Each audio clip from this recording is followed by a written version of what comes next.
Olá, este é o Estação Saúde, um programa da Unip, a Universidade Paulista. Nós trouxemos hoje a doutora Amarilis Avaquian. A doutora Amarilis é médica oftalmologista do Departamento de Oftalmologia do Hospital das Clínicas da Universidade de São Paulo. Nós vamos conversar com a doutora Amarilis a respeito dos defeitos mais comuns da visão. Esses defeitos são conhecidos de todos nós. Miopia, astigmatismo, hipermetropia, etc. Para começarmos e para podermos entender como surgem esses defeitos, nós vamos ser obrigados a fazer uma primeira pergunta que é a respeito da anatomia do olho. Amarilis, vamos começar falando então sobre a anatomia do olho normal. Como é construído o olho? Como a natureza fez essa maravilha que nos tornou animais tão visuais? O olho, a gente sabe que é responsável por 80% das sensações que a pessoa recebe, da visão. A anatomia do olho, ela inicia-se aqui com esta parte, que é a córnea. É uma parte transparente, totalmente semelhante a um vidro de relógio. Mostra lá no olho mesmo onde está a córnea. Fica aqui na frente da parte colorida do olho, da íris. É aquela membrana que cobre o olho inteiro, então, né? Exatamente. Atrás dela, nós temos a íris, que é a parte colorida do olho, que é essa aqui. No centro da íris, nós temos um orifício, que é a pupila, por onde vai passar a luz que entra no olho. Então, imediatamente atrás da pupila, nós temos aqui o cristalino, essa estrutura esbranquiçada, que também é responsável pela convergência da luz. Cristalino é a lente, né? É a lente do olho, né? Existem duas lentes principais que fazem a convergência da luz, porque quando nós olhamos um objeto de longe, esse objeto, os raios de luz que partem dele vêm de forma paralela.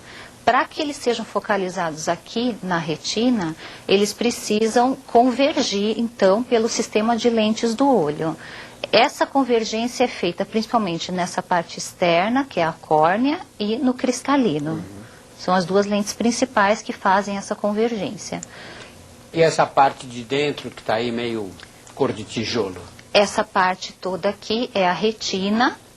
A retina é a camadinha bem interna do olho, né? É a camada mais interna, uma camada neurosensorial. Atrás, um pouco mais interna, a retina, nós temos a coroide, que aqui acaba não aparecendo.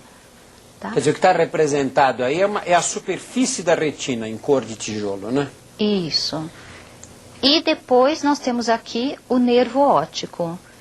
É através da... Quando a luz bate no olho, ela converge aqui, bate na retina e ela acaba indo lá para trás, para o cérebro. As informações são transmitidas ao cérebro e é com o cérebro que nós enxergamos, com a parte de trás do cérebro que é chamada córtex occipital. O olho em si não é o que tem visão, ele só é uma estrutura por onde a luz vai passar e as informações vão ser transmitidas para o cérebro. As pessoas têm muita dificuldade de entender essa abstração aí, né? Quer dizer, eu olho para você, eu acho que estou vendo isso no meu olho aqui, né? E na verdade eu estou enxergando, é o cérebro que decodifica essa imagem e que é o responsável por me fazer entender que isso é você que está. Esses objetos que eu estou vendo, a composição deles, no conjunto forma uma pessoa, né? Isso. Como é que se explica isso assim com mais... Por que é o cérebro que enxerga e não o olho que enxerga? Sim, o recém-nascido, a criança, quando nasce, o olho é só uma estrutura. Ela está lá, nós sabemos que se... Por exemplo, se a criança tiver qualquer defeito visual, se ela tiver, por exemplo, catarata, ou se a pálpebra dela for fechada, a luz não entrar no olho e não estimular a parte do cérebro, essa criança nunca vai ter visão nesse olho. Então, o olho em si é um órgão mesmo que permite a passagem da luz e a sua transmissão até o cérebro. Se tiver qualquer coisa nesses meios nos meios transparentes do olho, que impeça que a visão chegue até o cérebro, a informação não se processa. Eu acho que é um conceito muito claro esse, né? Você pode ter o olho perfeito e se você tem um acidente que atinge o lobo occipital aqui no centro da visão, Você pode perder completamente a visão, ou parcialmente a visão, tendo um olho absolutamente íntegro. Perfeito, exatamente. E os defeitos da visão mesmo, esses defeitos de imagem que aparecem e que são os mais corriqueiros e que levam as pessoas aos oftalmologistas. Vamos explicar como funciona então? Esse aqui é o olho normal. Então, como eu já tinha comentado, a luz incide com raios paralelos na superfície anterior do olho, que é a córnea. Aqui na córnea já começa a convergência da luz, dá para observar no esquema aqui. Esse é o cristalino, que também converge uma parte da luz, e ela, no olho normal, é dirigida para a retina. Ela cai exatamente sobre a retina. Isso no olho normal, em quem não tem nenhum problema de visão. E na retina estão os receptores da luz que vão conduzir o estímulo pelo nervo óptico, né? Até o cérebro, isso. Então, este é o olho normal. Vamos agora mostrar o olho míope, como fica. Na miopia, o que acontece é que por alguns motivos, por exemplo, um aumento da convergência dessas lentes, um aumento anormal da convergência ou da córnea ou do cristalino, ou uma pessoa com um tamanho de olho maior que o habitual, que o padrão, pelo sistema de lentes, quando a luz incide, essa convergência acaba se fazendo antes da retina. Dá para observar bem com a diferença em relação ao esquema anterior, que no olho normal a luz cairia exatamente aqui. No olho míope, essa convergência é feita antes da retina. Por isso a pessoa tem uma visão embaçada. E como é a visão do míope, caracteristicamente? A pessoa com miopia, ela tem dificuldade para ver de longe e ela tem uma visão muito boa para perto. Normalmente, pessoas às vezes de muita idade, míopes, enxergam maravilhosamente bem para ler, não é?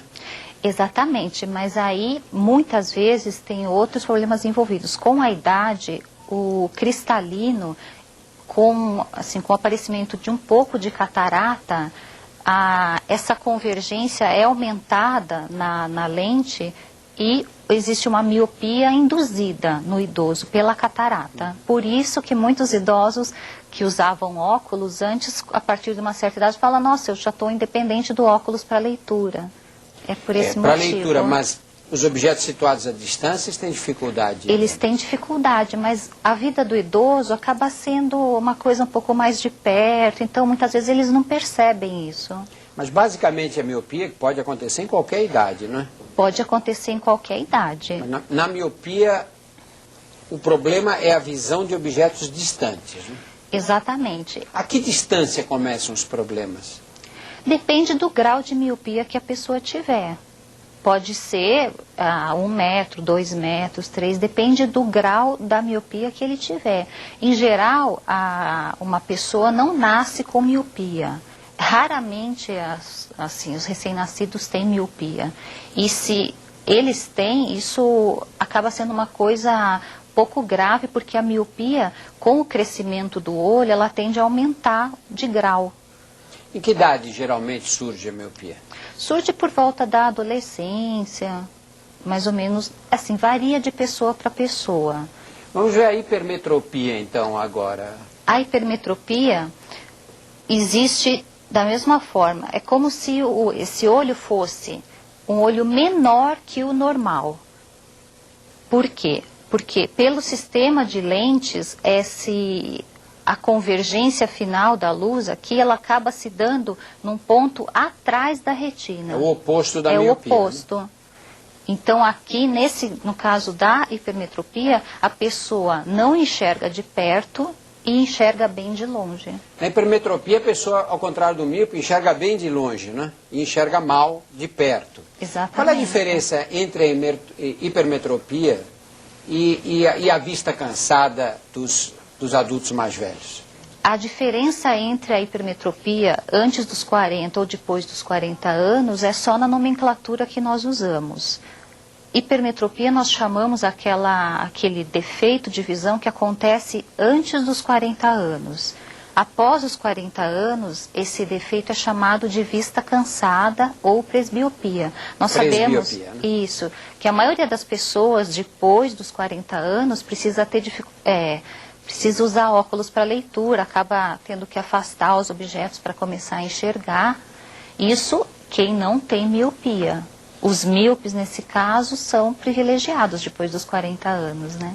Porque uma coisa compensa a outra, né? É, uma coisa compensa a outra. Então, o míope, a hora que ele tirar o óculos, ele vai conseguir ver bem de perto. Então, ele não precisa usar aquele óculos que a pessoa que era normal, ou nós chamamos de hemétrope, vai precisar. Você disse que como na hipermetropia a imagem se forma para lá da retina, é como se a pessoa tivesse um olho pequeno mesmo, né? O olho um pouquinho maior, a imagem cairia no ponto certo. Exatamente. Como isso evolui a partir do nascimento? A hipermetropia, todos nós nascemos com hipermetropia. E essa hipermetropia é de um grau maior ou menor. O recém-nascido ele tem por volta de 20 graus de hipermetropia ao nascimento. Quando ele vai crescendo, esse grau vai reduzindo-se. Por volta dos... Aí, o que nós temos que ver é a hora que o grau vai zerar. Porque a partir daí, se o olho continuar crescendo, essa criança pode passar a ter uma miopia, porque o olho vai ficar maior que o padrão. À medida que o olho cresce, a imagem vai caindo aquém da retina, né? Exatamente. E com que idade a hipermetropia costuma ser corrigida? Quer dizer, o recém-nascido, então, enxerga mal de perto, né? Quando a mãe aparece bem próxima dele, deve ter dificuldade de focalizá-la. Mas com que idade as coisas se ajustam? Quer dizer, o olho adquire o tamanho que faz com que a imagem caia exatamente na retina. Na verdade, por volta dos 5, 6 anos, a hipermetropia já é bem pequena. Até os 40 anos, nós temos um grau de hipermetropia residual, que nós nem percebemos e nem precisamos de óculos para corrigir. Isso é mais ou menos 1 grau. Mas por volta de 1 grau de hipermetropia nós ainda temos até os 40 anos. Mas com que idade a criança começa a enxergar assim, de uma forma muito aceitável? Não vê mais o rosto da mãe embaçado quando chega perto dela? A partir de 1 ano a criança já está vendo muito bem. E já pode começar a ler com 2, 3 anos? Ela tem que ser estimulada a partir da... Na verdade, o estímulo vem desde antes, mas nós, inclusive, fazemos testes visuais em crianças pequenas e a visão, ela só se completa um pouco mais para frente. Um problema que existe na criança também é que essa visão que se desenvolve, ela não é estável. Se a criança tiver qualquer doença, tiver um acidente, tiver alguma coisa que interfira na estrutura do olho, essa visão pode regredir totalmente. Marilis, o hipermétrope, então, forma a imagem atrás da retina. Quando ele vai chegando aos 40 anos, em que já começa a surgir uma hipermetropia natural em quem não era, a doença se agrava, o defeito se agrava nesse caso? Se agrava. Se ele tinha, por exemplo, 3 graus de hipermetropia antes dos 40 anos, com 40, 41, ele já vai começar a